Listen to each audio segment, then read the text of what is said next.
وحده لا شريك له ونشهد أن سيدنا وحبيبنا ومولانا وقلوبنا محمدا عبده ورسوله.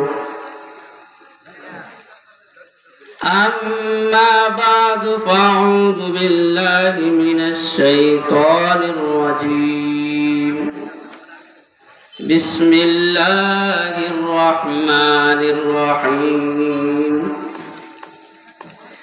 يا بني أقم الصلاة وأمر بالمعروف وانهى عن المنكر واصبر على ما أصابك إن ذلك من عزم الأمور. وقال رسول الله صلى الله عليه وسلم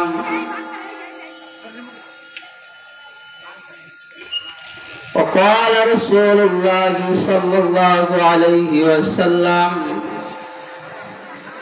الصلاة مفتاح الجنة أو كما قال النبي رسول الله صلى الله عليه وسلم. سبحانك لا علم لنا إلا ما علمتنا إنك أنت العليم الحكيم. সকলেই মোহাম্মতের সাথে দুরূদ ইব্রাহিম পাঠ করুন। اللهم صل على محمد وعلى آل محمد كما صليت على إبراهيم وعلى آل إبراهيم إنك حميد مجيد. اللهم بارك على محمد وعلى آل محمد كما باركت على إبراهيم وعلى آل إبراهيم إنك حميد مجيد.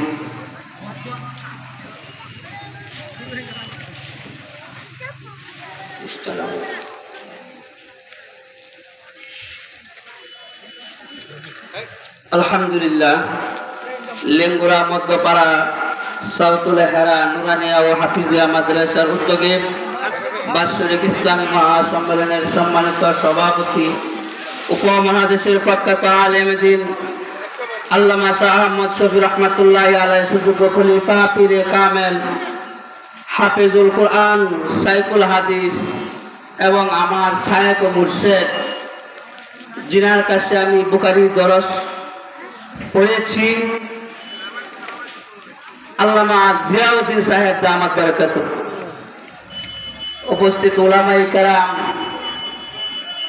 মুরব্বী বাবারা, যুবক ভাইয়েরা, পর্দার আড়ালের অবলা সরলা, আমার প্রিয় মা ও বোনেরা,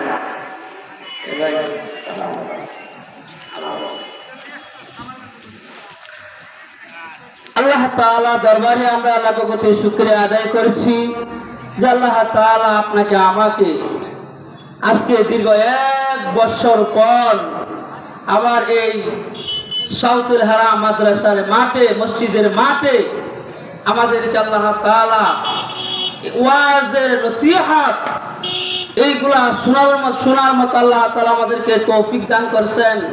এজন্য আল্লাহ তাআলা দরবারে অন্তরের অন্তঃস্থল থেকে শুকরিয়া জ্ঞাপন করি আলহামদুলিল্লাহ।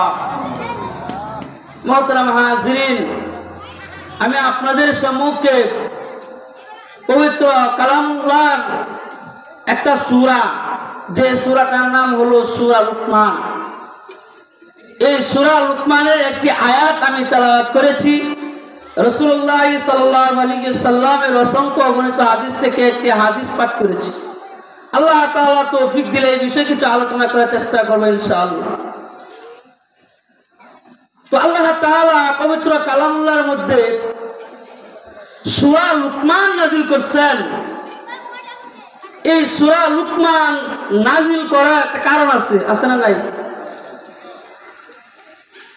লুকমান আলাইহিস সালাম তিনি কে? যার নামে একটা সূরা নাযিল হয়েছে। লুকমান আলাইহিস সালাম তিনি কোনো নবী ছিলেন না, তিনি একজন আল্লাহর ওলি ছিলেন, যিনাকে আমরা লুকমান হাকিম বলে আমরা সকলেই চিনি। উনি ছিলেন জ্ঞানের ভান্ডার। পৃথিবীর মধ্যে যত মানুষ দুনিয়াতে আসবে, যত বাবা দুনিয়ার মধ্যে আসবে, লুকমান আলাইহিস সালাম হলেন তাদের উপদেশদাতা। আল্লাহ তাআলা হযরত লুকমান আলাইহিস সালামের যে নসিহত গুলো আছে, লুকমান আলাইহিস সালাম ওনার সন্তানকে বেশি বেশি নসিহত করতেন, সন্তানদেরকে বেশি বেশি নসিহত করতেন। এই নসিহত আল্লাহ তাআলার কাছে এত পছন্দনীয় হয়েছে, যার কারণে আল্লাহ তাআলা এই নসিহত গুলা আল্লাহর নিজের কথা বানাইয়া পবিত্র কালামুল্লাহর মধ্যে সূরা লুকমান নাযিল করেছেন। সুবহানাল্লাহ। হযরত লুকমান আলাইহিস সালাম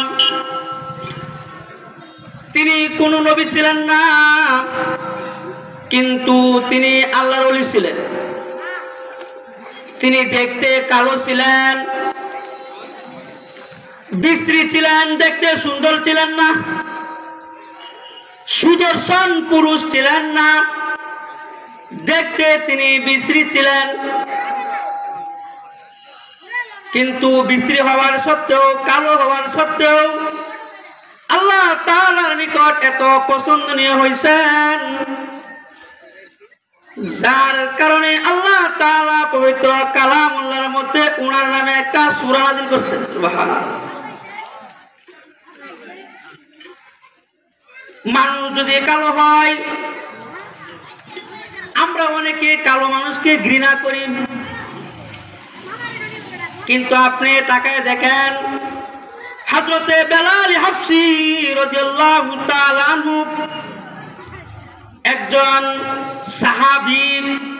তিনি কেমন সাহাবী ছিলেন? হাবশীর গোলাম ছিলেন, কালো একজন গোলাম ছিলেন, কালো গোলাম। কিন্তু আল্লাহ তাআলার নিকট উনি এত পছন্দনীয় হয়েছেন, যার কারণে আল্লাহ তাআলা ওই বেলাল রাদিয়াল্লাহু তাআলা আনহুকে পবিত্র ঘর কাবা ঘর, এই কাবা ঘরের মুয়াজ্জিন বানায় দিয়েছেন। সুবহানাল্লাহ। শুধু তাই নয়, জান্নাতের মধ্যে নবী সাল্লাল্লাহু আলাইহি ওয়াসাল্লাম যখন জান্নাতে প্রবেশ করবেন, উনার বাহনের যে লাগাম থাকবে, এই লাগাম থাকবে হযরত বেলাল হাবশীর কাছে। সুবহানাল্লাহ। তাইলে কালো মানুষ দাম কিসে হয়? গুণে তার দাম হয়, গুণে দাম হয়। আপনি সুদর্শন পুরুষ হয়ে গেলেন, আমি সুদর্শন, দেখতে হ্যান্ডসাম, কিন্তু আল্লাহর কাছে কোনো দাম নাই যদি গুণ না থাকে। হযরত লুকমান আলাইহিস সালাম আল্লাহর কাছে দামি হইছেন, গুণে দামি হইছেন, গুণে দামি হইছেন। আল্লাহ তাআলা হযরত লুকমান আলাইহিস সালামকে নবুয়াতের অফার করেছেন। নবী, যত নবী দুনিয়ার মধ্যে আসছেন, সমস্ত নবী কিন্তু যার যার সময়ে যার যার সুন্দর ছিলেন, যার যার সময়ের মধ্যে যার যার সুন্দর ছিলেন, কিন্তু সবচাইতে বেশি সুন্দর ছিলেন আমাদের নবী সাল্লাল্লাহু আলাইহি ওয়াসাল্লাম। তিনি কেমন সুন্দর ছিলেন? হযরত আয়েশা রাদিয়াল্লাহু তাআলা আনহা বলেন, এ মিশরের মানুষেরা, মিশরের মহিলারা ইউসুফকে দেখে তাদের আঙ্গুলগুলা কাটছে। ওই মিশরের মেয়েরা যদি আমার নবীকে দেখতো, আল্লাহু আকবার, যদি আমার নবীকে দেখতো, তাইলে তাদের আঙ্গুলগুলা না, তাদের আঙ্গুলের পরিবর্তে তাদের কলিজা কেটে ফেলতো। তাহলে এত সুন্দর ছিলেন। সমস্ত নবীদের মধ্যে আমাদের নবী সাল্লাল্লাহু আলাইহি ওয়াসাল্লাম ছিলেন বেশি সুন্দর। বলতেছিলাম লুকমান আলাইহিস সালামকে আল্লাহ তাআলা নবুয়ত অফার করছেন, এরপরে হিকমত অফার করছেন, হিকমত জ্ঞান অফার করছেন। লুকমান আলাইহিস সালাম তিনি আল্লাহর কাছ থেকে জ্ঞান আনছেন, নবুয়ত আনেন নাই। তিনি নবুয়ত নেন নাই, জ্ঞান নিছেন। যার কারণে আল্লাহ তাআলা লুকমান আলাইহিস সালামকে লুকমান হাকিম নামে তিনি পরিচয় করে দিয়েছেন। কালো মানুষ আল্লাহর কাছে দামি হয়েছে, গুনাহ দামি হয়েছে। সূরা লুকমানের মধ্যে একটা ঘটনা বলি, আগে একটা ঘটনা বইলা লই। লুকমান আলাইহিস সালাম তিনি ছিলেন একজন রাখাল, একজন গোলাম। কালো তো ছিলেনই, তিনি গোলাম ছিলেন। মরুভূমির মধ্যে একটা খেজুরের, একটা আনারের বাগান, ওই আনারের বাগানের মধ্যে তিনি রাখালগিরি করেন, মালিগিরি করেন। মালিকারে কয় যে খাদেম আছে না, খাদেমরা মালিক কয়। যেরকম আপনাদের মাদ্রাসার মুহতামিম সাহেব, উনি মাদ্রাসার মালিক, আলহামদুলিল্লাহ অনেক বড় মানুষ। তে ওই মালিক ছিলেন ওই জায়গার, ওই বাগানের। তিনি বাগান খুব পরিষ্কার পরিচ্ছন্নতা রাখতেন। একদিন নয়, 2 দিন নয়, 1 বছর নয়, 2 বছর নয়, দীর্ঘ 1 যুগ পর এই 12 বছর পর্যন্ত তিনি এই বাগানের মালিকিরি করছেন। 12 বছর পরে বাগানের মালিক আসছে হযরতে লুকমান আলাইহিস সালামের কাছে, যে বাগান পরিদর্শন করবে, বাগান দেখা। মালিক আইসা বলতেছে, এ লুকমান, এই যে বাগান থেকে কিছু আমার আঙ্গুর এনে দাও, আমি আঙ্গুর খাবো। লুকমান আলাইহিস সালাম তিনি বাগানের মধ্যে প্রবেশ করলেন। করার পরে তিনি ভালো দেখা, সুন্দর দেখা কয়েকটা আনার আনছেন, আঙ্গুর আনছেন। আঙ্গুর আনার পরে মালিক আঙ্গুর মুখে দিচ্ছে, মুখ কিতা হয়ে গেছে। মালিক বলে, লুকমান তুমি কি আমার সাথে মস্করা করো নাকি? আমার সাথে তুমি মস্করা করো নাকি? মালিক লুকমান আলাইহিস সালাম বলে, হে মালিক, আমি আপনার সাথে কি মস্করা করব? আপনি যে আঙ্গুর আপনি মুখে দিলেন, হে মালিক আমার কথা আপনি শুনেন। আজ থেকে 12 বছর হয়ে গেল, এখন পর্যন্ত 12 বছর হয়ে গেল।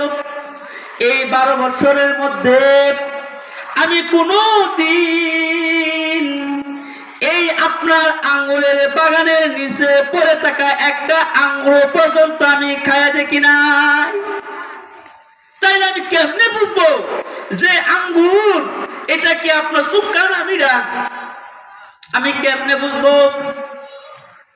এবার মালিক ডাক দিয়া কয়, এ লুকমান, তোমার মতো একজন আমানতদার, তোমার মতো একজন দিনদার, তোমার মতো একজন ক্ষুধাবিরু এই বাগানে তোমারে সাজাই না। তোমারে সাজাই তো আমার খাজানার মধ্যে, চলো খাজানায় যাই, তোমার জন্য খাজানায় চাকরি রেডি আছে। এইভাবে লুকমান আলাইহিস সালাম গোলাম থেকে, মালি থেকে ওই শহরের মধ্যে তিনি মানুষের অনুপ্রেরণা হয়ে গেছেন, মানুষের অনুসরণীয় হয়ে গেছেন। ওনার কাছ থেকে মানুষ উপদেশ নিত, উপদেশ। এই সূরার মধ্যে আমি যে সূরাটা তেলাওয়াত করেছি, আয়াত আমি পাঠ করেছি,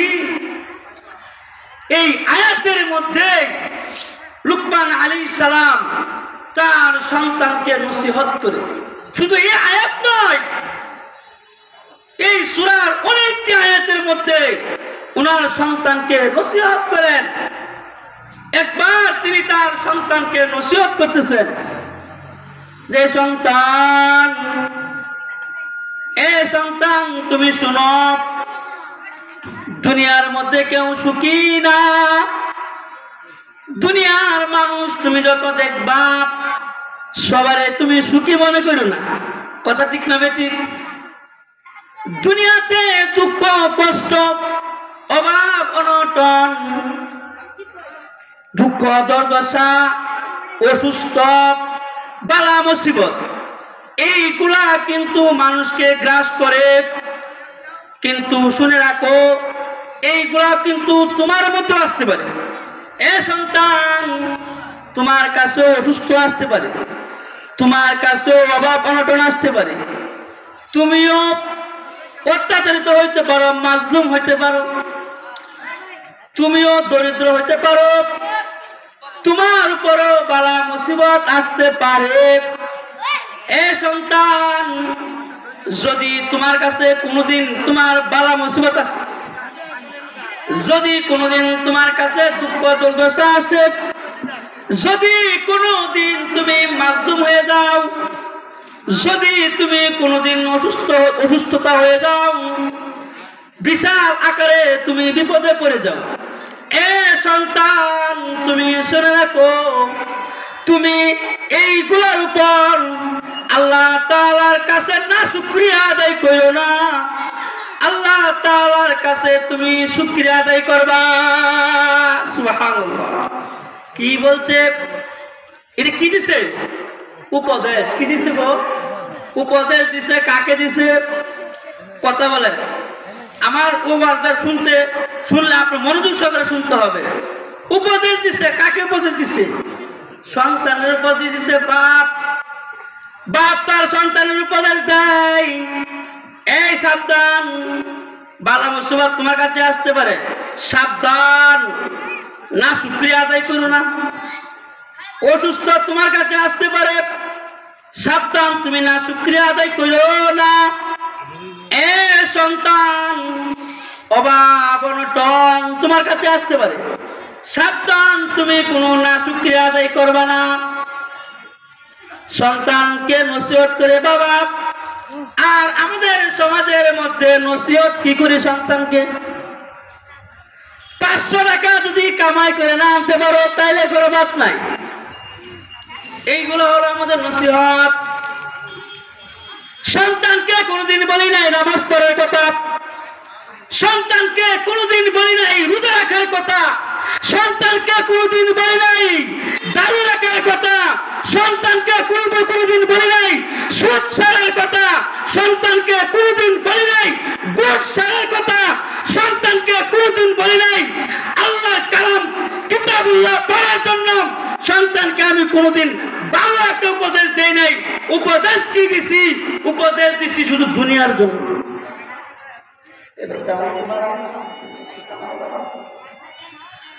সন্তানদের উপদেশ দেয়। কি উপদেশ দেয়? যে উপদেশ আমার সন্তানকে দুনিয়ার মধ্যে ধ্বংস করে। সন্তানকে নসিহত না করার কারণে আজকের বর্তমান সমাজের মধ্যে সন্তানদের নসিহত না করার কারণে সন্তান হয়ে গেছে ইয়াবাকুর, সন্তান হয়ে গেছে গাঁজাখুর, সন্তান হয়ে গেছে মদখুর, সন্তান হয়ে গেছে জিনাকুর, সন্তান হয়ে গেছে মিথ্যাবাদী, সন্তান হয়ে গেছে আড্ডাবাজি। যার কারণে সন্তান বাবা মার এখন আর কথা শুনে না। অথচ সন্তানের জন্য প্রথম মাদ্রাসা হলো তার বাবা মা।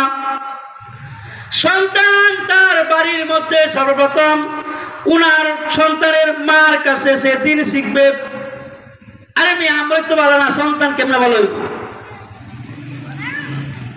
ছেলে মাদ্রাসায় পড়ে আমি নামাজ পড়ি না, ছেলে দাঁড়িয়ে রাখছে আমি দাঁড়িয়ে রাখি না, ছেলে বলে সুদ ছাড়ার কথা আমি আরো সুদ বেশি খাই, ছেলে বলে ঘুষ ছাড়ার কথা আমি আরো ঘুষ বেশি খাই, ছেলে বলে যে জুলুম করো না আমি আরো বেশি জুলুম করি।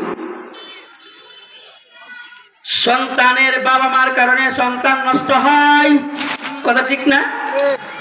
বাবা মার কারণে সন্তান নষ্ট হয়ে যায়, আবার বাবা মার কারণে সন্তান আল্লাহ হয়ে যায়। বাইজিদ বুস্তামি রহমাতুল্লাহি আলাইহি উনি আল্লাহর ওলি হইছেন কার দোয়াতে? মার দোয়াতে আল্লাহর ওলি হইছেন। আর এখন তো মা দোয়া করে তোর বুক ঠাড়া করুক, তোর মরা মুখ দেখবো, এইগুলা দোয়া করে, কিন্তু বাইজিদ আল্লাহর ওলি হইছেন একমাত্র ওনার মার দোয়াতে।